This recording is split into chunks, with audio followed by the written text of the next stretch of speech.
Turning toward the Carolina coast. First, the disaster declaration expanding across Texas. More than 40 people killed, including children. The number of missing still unclear, but at least 27 girls from a Christian camp are unaccounted for. The agonizing wait for parents and loved ones. Homes, roads, and vehicles washed away in the raging floodwaters along the Guadalupe River. Helicopters, drones, and boats joining the multi-agency search and rescue efforts. Hundreds evacuated and rescued. The stories of survival. And tonight, the promise from the Texas governor. And Tropical Storm Chantal now threatening the southeast. Warnings issued for parts of the Carolinas and along the East Coast. Our weather team tracking it all. A massive wildfire in Central California exploding in size overnight. The so-called Madre Fire, now the largest blaze in the state so far this year, and the new evacuation orders. July 4th fireworks explosions leaving several injured on boats in Alabama and Georgia. This just the latest in a series of fireworks mishaps. What we're learning tonight. The garbage pileup in Philadelphia in the summer heat. Union workers walking off the job, but negotiations resuming today as the strike enters a fifth day. The high stakes for both sides. An emotional goodbye for soccer star Diogo Jota. Family and teammates joined mourners as the Liverpool player was laid to rest in Portugal. A big showing by an American at Wimbledon, ousting the defending champ. And America strong tonight, life after a shark attack. Meet the inspiring athletes paying it forward. From ABC News World Headquarters in New York, this is World News Tonight.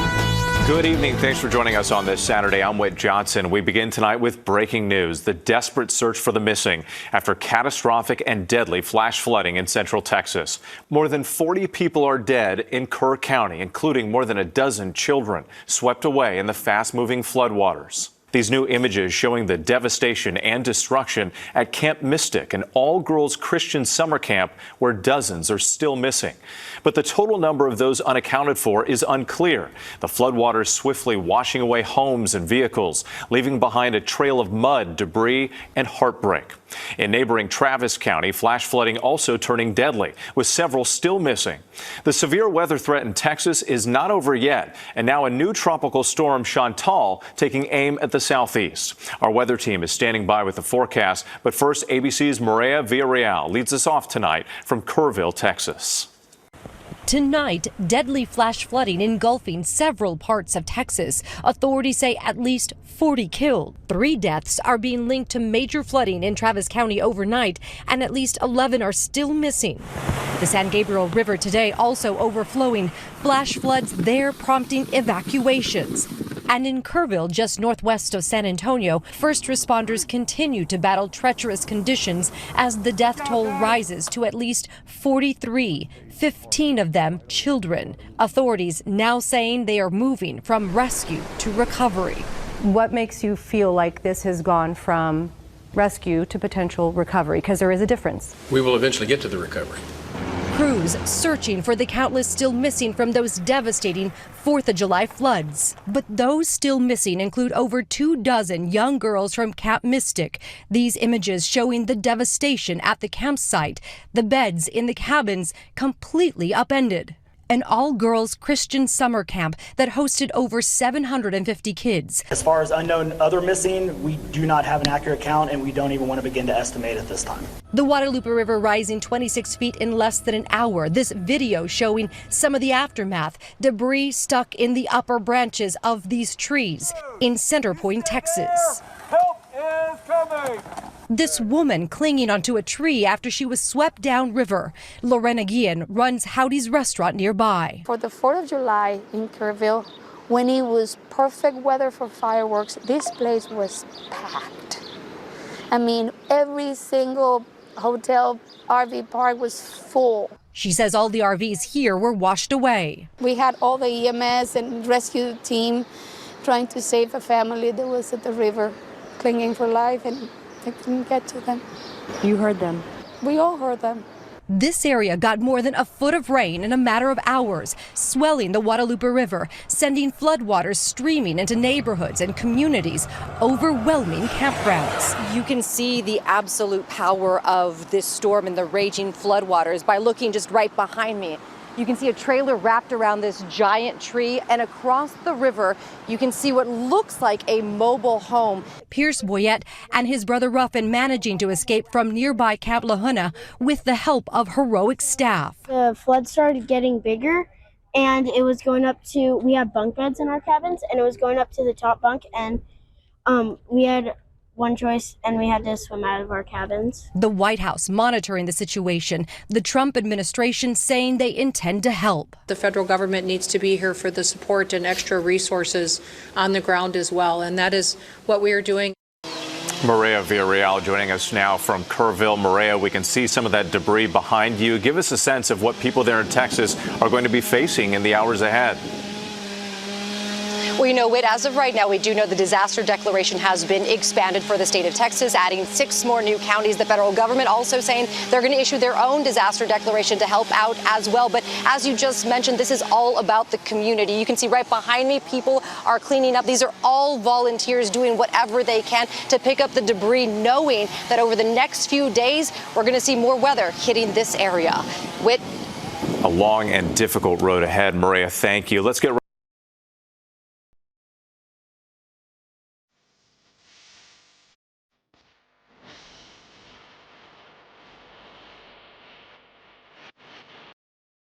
get right to meteorologist Danny Beckstrom from our New York station WABC. And Danny, you're tracking both the flood emergency in Texas and the new tropical threat in the southeast. Yeah, well, we have the updated track for Tropical Storm Chantal, but we'll start first with the rain in central Texas because heavy rain continues to fall near Austin. I know that's not what we want to hear. This does wrap up tonight with the flash flood watches expiring around 10 p.m. local time. But for now, the flooding continues in parts of Travis County, Williamson County, and Burnett County. Now let's talk tropics as Tropical Storm Chantal crawls toward the coastline. Conditions will deteriorate tonight with landfall expected between about midnight and sunrise tomorrow morning. Heavy rain, gusty wind. We have tropical storm warnings in effect near the coast, including Myrtle Beach. Again, the heavy rain, 2 to 4 inches, can produce flash flooding. The gusty wind can cause problems as well.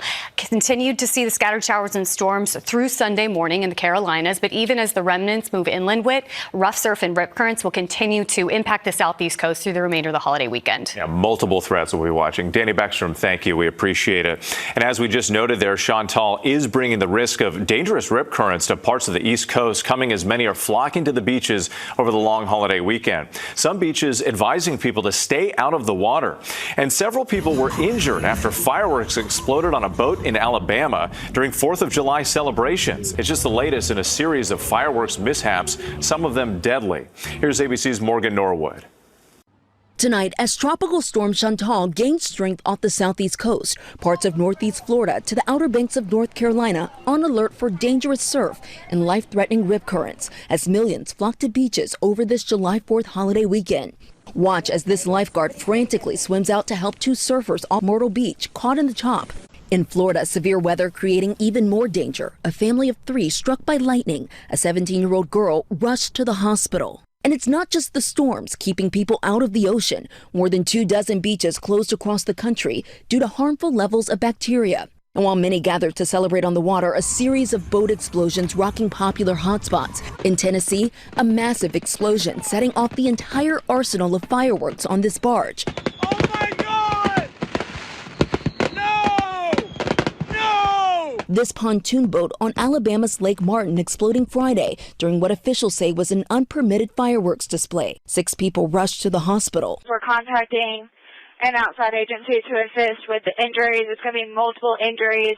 And in neighboring Georgia, flames tearing through this boat after a blast injuring 7 people, including a 5-year-old. Another celebration turning tragic in California, where an 8-year-old girl was killed after authorities say illegal fireworks misfired in her direction. 1 person arrested. And with the holiday weekend wrapping up, the focus now is on getting home. Sunday, tomorrow, expected to be the busiest travel day, both in the skies and on the roads. Experts say it's best to get going early or leave late. Whit, you'll run into that heavy traffic between 2 and 6 p.m. Yeah, gotta plan ahead. Morgan Norwood, thank you. Now to the union strike in Philadelphia. Negotiations resuming today after garbage workers were among the nearly 10,000 people to walk off the job 5 days ago, seeking better pay and benefits. The trash is now piling up, and 4th of July celebrations impacted when major stars canceled their performances. Here's ABC's Perry Russell. as bags of garbage pile up in Philadelphia. It's starting to smell already, as y'all can see. Tonight, contract negotiations resume for the thousands of union workers on strike. More than 9,000 members from District Council 33 demanding higher wages. Their jobs include fixing roads, answering 911 calls, and picking up trash in the city. Grammy winners Jasmine Sullivan and LL Cool J, headliners for the city's Independence Day concert, canceling their performances. There's absolutely no way that I could perform cross a picket line. Members of DC 33 reportedly make on average $46,000 a year.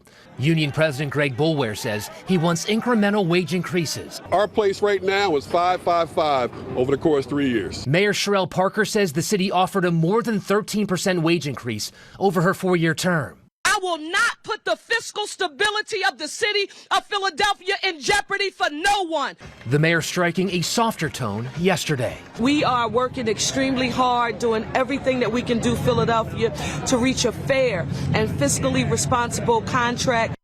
A judge ordered workers from the medical examiner's office who were on strike to get back to work. The city says there were delays in picking up dead bodies. A 19-year-old was shot and killed on Thursday, his body lying in the street for hours. Whit. Just awful news. Perry Russum, thank you. We head overseas now to the American aid workers injured in Gaza. Authorities say militants threw grenades at 2 workers with a controversial operation backed by Israel and the U.S. It comes as hopes for a ceasefire deal are fading. What Israeli Prime Minister Benjamin Netanyahu is now saying about the latest proposal from Hamas. Here's ABC's Inez de la Catera. Tonight, ceasefire negotiations facing a new setback. The Israeli Prime Minister's office saying in a statement, the changes Hamas is requesting to make to the Qatari proposal were delivered to us last night and are unacceptable to Israel. This after Hamas said it had submitted a positive response to the U.S.-backed 60-day ceasefire proposal that would see the release of 10 living hostages and 18 hostage bodies in exchange for the release of a still undetermined number of Palestinian prisoners. President Trump just yesterday saying, I'm very optimistic, but, look, it changes from day to day. But the big sticking point remains. Hamas wants any ceasefire deal to lay out an end to the war, something that, so far, the Israelis have not budged on. Meanwhile, 2 Americans working with the Gaza Humanitarian Foundation were injured today after 2 grenades were thrown at an aid distribution site south of Khan Yunis, according to the GHF. The workers are now in stable condition and receiving medical treatment. But the GHF's practices have been widely criticized. According to the UN, more than 500 Palestinians have been killed over the last 4 weeks on the way to collect food at GHF sites in Gaza. The Israelis will still be sending a team to Doha to continue negotiations, while Israeli Prime Minister Benjamin Netanyahu will be meeting with President Trump in Washington next week. Whit. Inez de la Catera, thank you. Now to President Trump's so-called Big Beautiful Bill, ramping up the immigration crackdown with $170 billion, a massive and historic infusion of cash for detention and deportation.